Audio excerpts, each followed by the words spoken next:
Travel this land to the Rocky Mountains, travel this land to the prairies wide. Travel this land to the Great Lakes shine, and travel this land side by side. It's time to travel this land with Canada's Balladeer, Whiz Bryant. On today's program, Whiz takes a look at the growth of Canada's telecommunications with a tale of microwave towers and riggers 1,000 feet high. Land to the Fraser Delta, travel this land to... I was sitting in a coffee shop in Huntsville, Ontario, when I met him.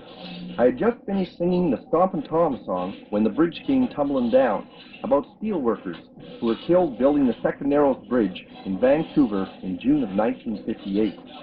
This young man walked over to my table and asked if he could join me. There were tears in his eyes. It turned out that he was a rigger and worked on the transmission towers for Telecom Canada.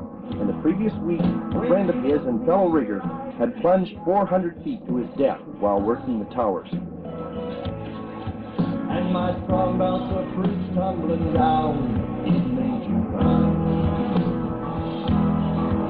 And the sound of your voice told me you were telling no lie. I knew what you are, what you do, it's 1,000 feet high. 1,000 feet high. Your hands touch the sky. So you're talking to me, I can see you're 1,000 feet high. The Stompin' Tom song had spoken directly to this young man's heart because it was about the men and women involved in his work, and because it recognized their courage and the danger they faced daily. As I listened to him talk, it reaffirmed my belief in writing and singing songs about real life, about this country and its people, and the many unsung stories still to be told. Songs of courage and danger, about people providing us with modern services that are so easy to take for granted. About the people who keep the country operating, sometimes more often than we would like to imagine, at the cost of their lives. As this young man continued to tell me about his work and what it meant to him, I couldn't help thinking of another courageous Canadian, Alexander Graham Bell. I imagined him sitting in that coffee shop with us and wondered what he would have to say to this young man. It was August 1876 when Bell received the first long-distance phone call over a 13-kilometer line that he had stretched between Brantford and Paris, Ontario.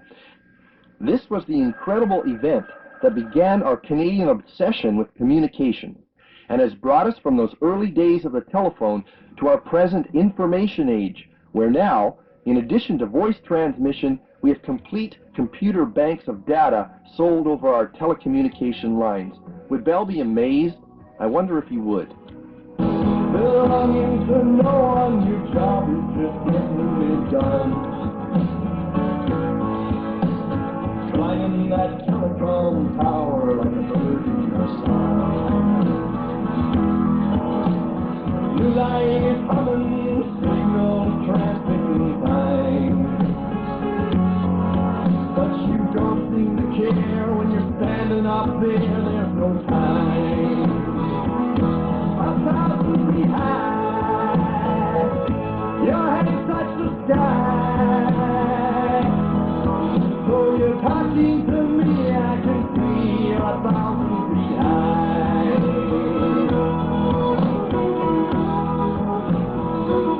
Anyone who's had the opportunity to travel across this land will no doubt understand why Canadians continue to be obsessed with communication technology, and perhaps why we continue to produce communication geniuses like Alexander Graham Bell, Reginald Fessenden, the inventor of radio, Sanford Fleming, and others like them.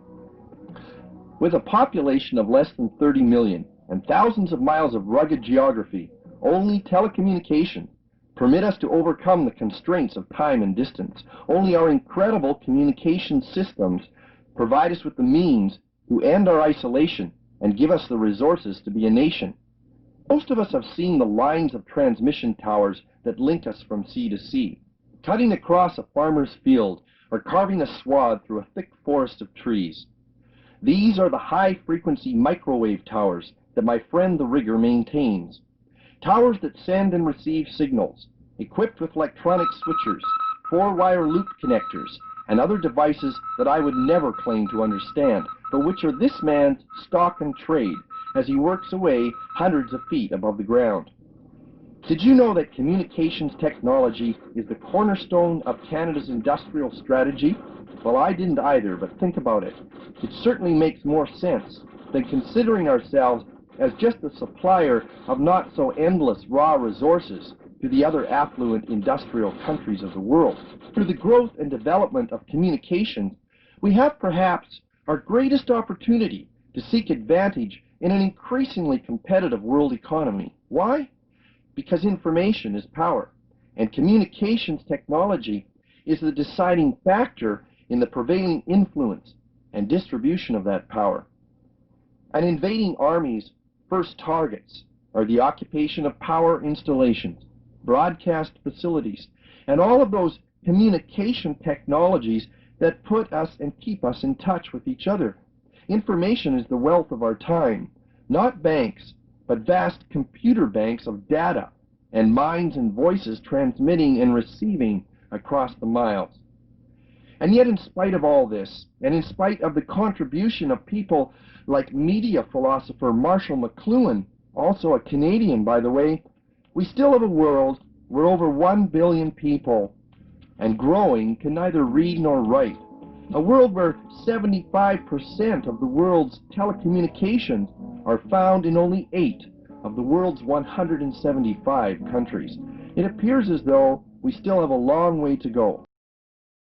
The rigger I met in that coffee shop in Huntsville, Ontario, is a vital link in our communication systems. It is his skill that maintains the installation and servicing of our systems. That and the skill of his fellow riggers, like the one who fell to his death a week earlier, and perhaps the one who was killed today, somewhere out there in this vast country of ours, just doing their jobs, keeping us all in touch with each other, providing us with power and information, the vital link, still a human being, not a computer, not a robot, just a young man full of life with a tear in his eye over a song.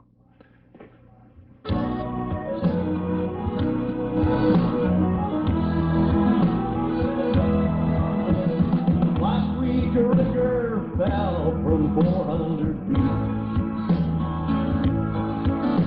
but that's not the kind of news you hear on the street. As the tower lines stretch across this land so wild and wide, I can see you're the kind of a man that we need, a man we need on our side. 1,000 feet high, your hands touch the sky. Though you're talking to me, I can see you're 1,000 feet high. The huge corporations that manage and continue to develop our communications technology are corporations of highly skilled and intelligent people that continue to work and develop new communications. Hopefully their efforts will help to make our world an increasingly safer place to live. Hopefully their advancements in technology will help to solve our political and economic problems, to give us all more informed participation in a democratic process. But there is danger too. The danger that they will supply us with endless facts without wisdom, with the powers of instant destruction rather than a force for good, with communications only between the rich and the powerful rather than everyone. The so-called little people, like my friend the rigger, and the part they play in all this are too often overlooked. Forgotten industrial deaths are not sensational enough to make the news, and the rewards of daily heroism are to be met with a paycheck only. Not until our systems break down, till the lines are out or the power fails, do we tend to remember those like the rigger. And yet, in listening to him tell his story, I sensed that he had no regrets. This fellow truly loved his work. He was proud of what he did each day. We shook hands and parted, but from time to time I think of him scaling those transmission towers, providing the vital human link in our information age, alone against the sky, 1,000 feet high. And my song about the bridge tumbling down, it made you cry. And the sound of your voice told me you were telling no lie. I knew what you are, what you do, it's 1,000 feet high. 1,000 feet high. Your hands touch the sky. So you're talking to me, I can see you're 1,000 feet high. Belonging to no one, your job is just getting it done. Climbing that telecom tower like a bird in the sun. Your light is humming, signal transmitting fine. But you don't seem to care when you're standing up there, there's no time.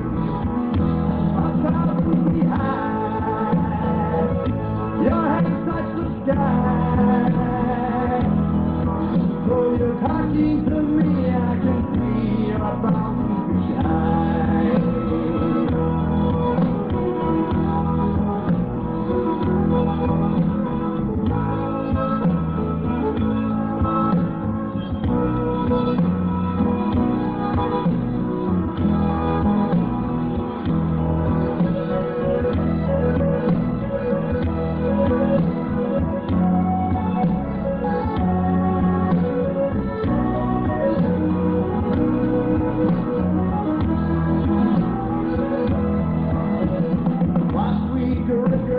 Fell from 400 feet, but that's not the kind of news you hear on the street. As the tower line spreads across this land so wild and wide, I can see you're the kind of a man that we need, a man we need on our side. 1,000 feet high. Your hands touch the sky.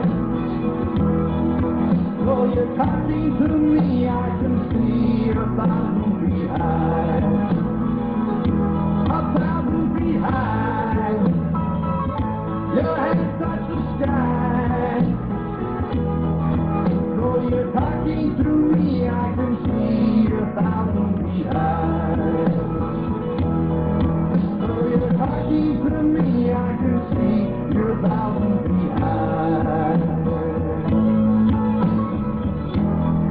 Travel this land to Baffin's Island, travel this land to Hudson's Bay. You've been traveling this land with Canada's singing storyteller, Whiz Bryant. Please feel free to write to us with your comments. We'd be delighted to hear from you. Thank you for listening, and join us again next time for another fascinating Canadian tale and story and song as we continue to travel this land. And travel this land.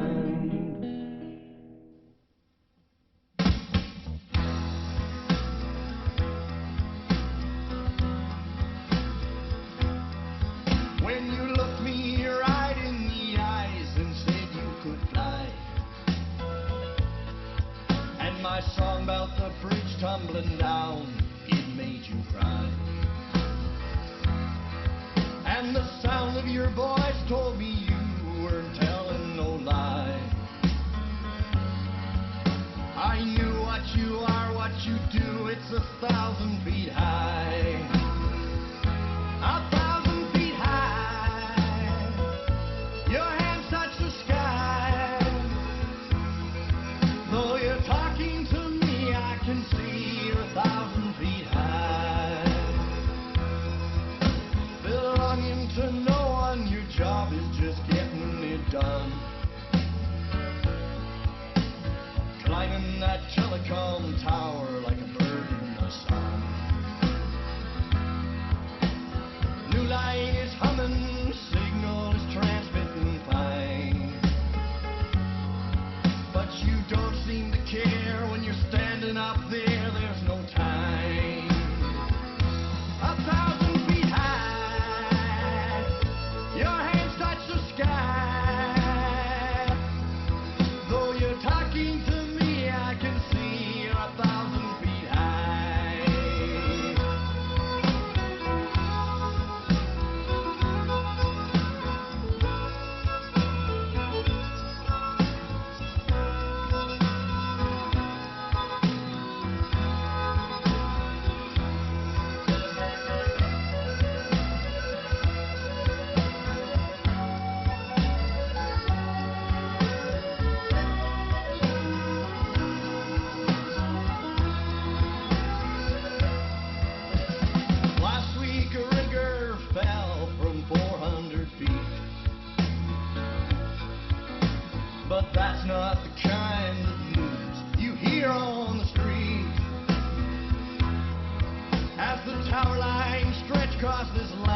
So